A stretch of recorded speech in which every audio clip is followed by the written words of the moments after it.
জয়া আপুকে ছাড়িয়ে যাওয়া এই ধরনের প্রশ্ন আপনি কিভাবে করতে পারেন? নিজেদের মধ্যে না, প্রশ্ন নিজেদের মধ্যে আসলে কাজ নিয়ে কি কি কথা হয়? দেখেন, জয়া আপু is a brilliant actress of our country and definitely one of my favorites.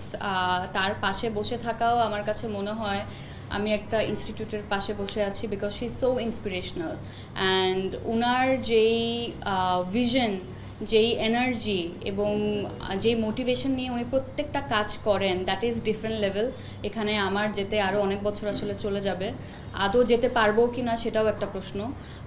But definitely আমি বলবো জয়া আপু, বাঁধন আপু, তারা তিশা আপু, তারা কিন্তু ফ্যান্টাস্টিক অ্যাক্ট্রেসেস আমাদের আগের জেনারেশনের। আর যদি আমরা হচ্ছে গিয়ে আমরা যেমন তাদের কাজ ধরে শিখেছি, কাজ দেখে শিখেছি, স্টাডি করে শিখেছি, নেক্সট জেনারেশনরাও আসলে তার আগের জেনারেশনটা কাজ দেখে শিখবে, এটাই খুবই ন্যাচারাল।